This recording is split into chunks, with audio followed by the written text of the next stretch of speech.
So I'm taking these out so Emily can work with it when she gets back there. I'm really big into like a hair cutter, kind of doing a little signature piece. So in the back, Emily cut these nice short layers in here. So what I did is I went through and I did back-to-back foils, really packed them in to create that little signature. So it's kind of an inverted V, you know. Imagine a section like that. And it's about 6 foils back-to-back, and I layered up the colors. The colors on this, to create this very nice natural moving hair was I did a lightener, which we ended up toning with 9-stroke 03 and 9-stroke 3, which is a gold base and a natural gold base at a level 9 to create this nice kind of, sandy golden blonde. The other tone that I did was a 12-stroke 0 with 12-stroke 1. Sorry, it's 12-stroke 07 with a 12-stroke 1, which is a level 12 natural brown, and then the 1, which is an ash to kind of cool it so it doesn't go too red.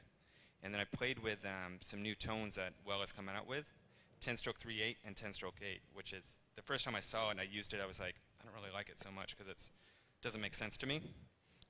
2 parts of gold to 1 part of pearl. I'm like, so, you're kind of matting it out or mucking it out. But once we started playing with it, we really kind of fell in love with it and actually throwing more of the 8 in there to, so it's not overly gold. So that's what creates this nice, goldy blonde, but not like an orange gold. So that was the level 10. Then we did a 7-stroke 1/7 with 7-stroke 1. Again, the ash with the brown. And then I went in with created a 7-stroke 7/4, which is a red brown. 6-stroke 7/4 and 8-stroke 7/4 equal parts to kind of create a nice reddy brown. And then in between the foils, she had all these old highlights. Again, we were fortunate enough to have worked with Tatiana. I always like to say, a lot of our models are kind of like clients because we come back to the same towns, and our models want to work with us because we've created looks where they can go and work. We're not into shocking people and doing haircuts like Emily has because we wouldn't have any models. Not that Emily doesn't look good. Don't take that out of context. Wait a minute here. So, yeah, when we do model calls, we don't bring her. We don't want to scare the girls. So they do get scared, though. They're like, don't give me that. I mean, it looks good on you. It looks good on you. So. Yeah, it looks really good on you, but it just wouldn't look good on me. Although one of the girls said she wanted it, so we almost went for it. It wasn't our model, but that's when we got in trouble, cutting other people's models. So, that's the other tone. And then, so when she came in, just to get back on track here, because I easily sway, she had, the last time she colored it was when we did it, and then she kind of played a little bit with, I don't know what she used, but something to make it really overly blonde. And she's Hispanic. So you know how, not using the right product on such dark hair works. She had a very nice brassy blonde, and the old color on the ends. So the 7-stroke 03, 7-stroke 0, in between the foils, just to kind of sand it out and to bring everything down and kind of connect it. I'm really big into layering up tones. And what I do is I'll work between 2 to 3 levels at the most. Patrick actually taught me this years ago. You really don't start to see definition or dimension in hair until you get past 3 levels. So knowing that, if I did a 6, 9, and a 12, I'm going to see more dimension. But if I go 6, 8, 10, 12, it's going to really blend. It's going to melt together. So that's what we did here by creating that. So we can have a really light color with a lightener and tone it at a level 9, 10. And then we can have a dark color at a level 6. But you don't see the contrast between the two because you have all those other colors in between mixing up. So what we did for the fringe, somebody asked me if we're into balayage. It's something that it's a big inner struggle with me because I'm not a big believer in it because I'm like, if you paint that hair there and you lay it there, it's going to transfer. So one of the younger girls in the salon, she came through the program, she apprenticed with us, and now she's a colorist. She's level 2 colorist, booking well over $2,000-$3,000 a week, and she's really big into it. And she's this girl from Florida, really strong personality. And she's been pushing me and pushing me and pushing me. And finally one day I'm like, well, she had a cute client, so that's why I went over. But I'm like, okay, show me how this is done. No, really, I'm looking at the hair, I swear. So, and she, I stepped back. I'm like, okay. I watched her. I'm like, okay. And then later that day she did it again. I'm like, okay, let me see this again. And about 3 or 4 times in, suddenly I'm like, my client over here, how am I going to do that? And one of the other colors walked by when I was doing it, just started laughing. She's like, what are you doing? Oh my God, James is doing it. So, we started hair painting, but like I said, I'm not so big into it. So I wanted to create the same feel with that rootiness without actually doing it. So what I do is I do it from the underside here. So the fringe falls over and you have the dark, and then the lightness comes from the underneath. So you get that nice face frame lightness without getting the root done, you know, and that's just by putting the foils there on the temples, so right underneath. And then once Emily styles it out, she's going to show you another way to style straight hair and to play with it and give it texture, because we're really getting the texture lately. So she's going to show you how to do that. But you'll see, once it kind of starts to droop down, you know, I kind of threw a few foils in this morning so you can get an idea, but you can kind of see where some of the color is already falling through here. So just here in a minute, I'll pass her back, and she'll get that going. I'm actually going to do a demo for you. So, but this is Tatiana. One of my more favorite colors of the weekend. Actually, I think all three I did this week, and I really enjoyed. Especially, I wish I did befores and afters, because she's turned out amazing. I was sweating the whole time. I was like, oh gosh, what am I doing?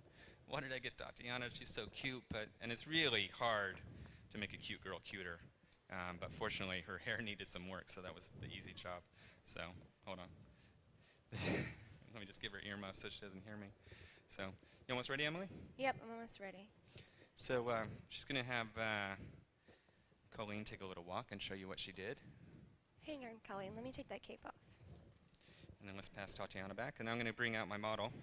I'm going to actually, like I said, get some hands-on going and share some ideas with you and, you know, share a little bit of my history and, you know, tell you how I think about color and what makes me work and what motivates me, and go from there. So Colleen here, we just went through and did the mini crimper underneath. And so it built up the shape a little bit and gave her a little bit more volume and a little bit of lift. I prepped her hair with the Arrojo Satin Style Spray, and I did kind of like an A-line bob, but I just left this disconnected in the front and did it really tight around the nape. Yeah, I think that complements the color really well when you give this extra texture, brings it out. Yeah.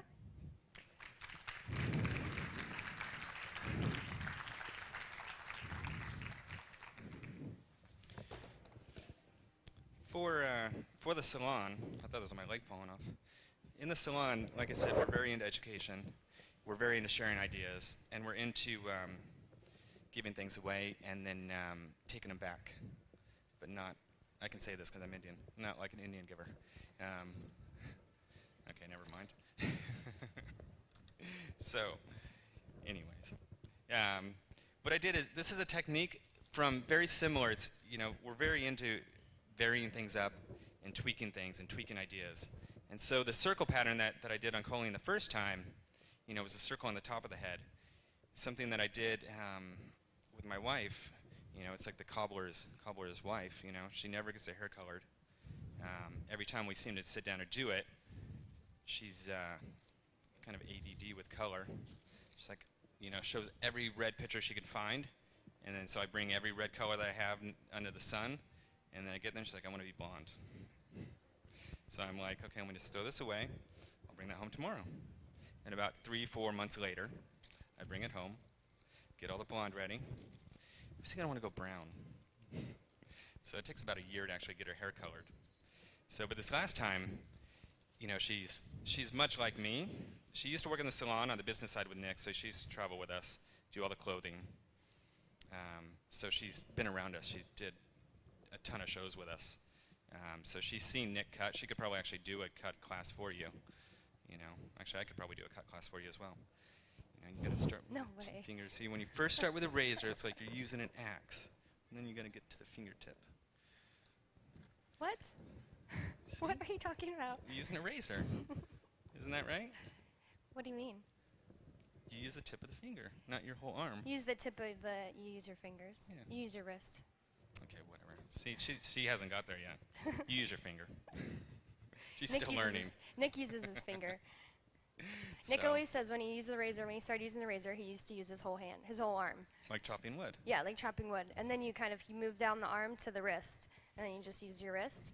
And now he's so elite, he just uses his fingers, his fingertips. Yeah, we always joke. We can finish each other's lines. We've been around each other long enough. So that's why I teach classes for him. So what I did was with the circle pattern, my wife had cut her own hair, you know, and she learned that from me. I cut my own hair. Nick cut it the last time, and Emily's like, who cut your hair last time? Look at that. God, it's not very good. I'm like, Nick did it. She's like, I mean, while she's sitting there cutting Nick's hair, just cutting Nick's hair, bashing his haircut. So, yeah, I'm surprised she's still here. So I took that idea, because she went in with a razor and razored it out, which is, pretty gutsy for someone that doesn't cut hair to play with a razor. And she swears it's the best haircut she's ever had, and she's had everybody in the salon cut it. Lena, Mark, Tennessee, Vincent, Amanda, Nick, and she's better than them. So I'll give you her card later. So looking at the haircut that she did, because she has about that much hair in her whole head. She's got Scandinavian hair, very fine hair. And, to cut it with a razor, what a razor does on fine hair, it actually was amazing. I got home, and I'm not your typical husband. It didn't take me days to notice. It took me a day to notice. So I was like, yeah, something is different. What was all that hair in the trash? Did you finally sweep up? You know what that is? So, yeah. So, she did this haircut, and I was looking at it, I'm like, I have this idea. I have this circle pattern. Why don't we shift the circle pattern and do it around the ears? So create the C shape around the ears and follow it. I'm going to show you on the other side. I pre-did this morning, so you can see the colors kind of dropping down. Again, last time she colored her hair was with us back in April. So she had a lot of outgrown color. We had done a really strong blonde underneath. So I kind of broke that up with this nice little low light with 7-stroke 7.5, 6-stroke 7.5, again the brown violet. We're playing a lot with the brown violets. Everyone's asked what the trends are. We've really been trying to push these brown violets because they've got the richness, and then it's got that little bit of violetness to it without it being too purple. So that's a low light that I created here. And then again, playing with the 3/8, 8-stroke 3/8, which again is a level 8 gold purple or gold pearl, to create this nice kind of icy medium blonde. Again, a little bit of gold, but matted out with that little bit of violet or pearl. And then the other tone that I did was something I'm really enjoying. Unfortunately, she doesn't have the best skin tone for it, so I couldn't use it straight. It's one of the new special blondes, 12-stroke 1.6, which is a ash pearl, and then a 12-stroke 1 to kind of dilute it down. So I did 2 parts of the 12-stroke 1 to 1, the 12-stroke 1.6. On a natural level 8, it makes the most beautiful champagne-y, pastel-y blonde without it being too pink like a champagne can sometimes go. But just an amazing color, so I've been playing more and more with that. And then the last color that we did is a lightener, which once we're done with the whole thing, I'm going to go through and I'm going to glaze it or tone it. I wanted to get everything done first before I decide that. So I'm going to go through, I'm going to section out over here on the side and do this little C section and get in. And the way we do foils, it's something that, again, Patrick taught me years ago. I was fortunate enough to work with Patrick when I moved to New York in '98 at Arrojo, I almost said Arrojo Studio, at Arrojo Cutler. He was the head of color there. He taught me some very valuable things that I've carried with me for the rest of my career, and I've shared with everybody that I meet, and take credit for it. And so I think that's why he invited me here, is to take credit back. So, and it's one, locking the foils in. 2, when I'm working, I start from the top and I work down, so I'm not working over those foils. And then, layering up the colors, and playing with color. And like he said, when you see somebody, they don't have 2 colors of hair, So it's just much like beach hair. I kind of move the colors around, and as I move toward the front, I go a little bit lighter, and generally as I move to the back, I go a little bit darker. Taking slices, taking weaves, taking fine weaves, and not being totally consistent.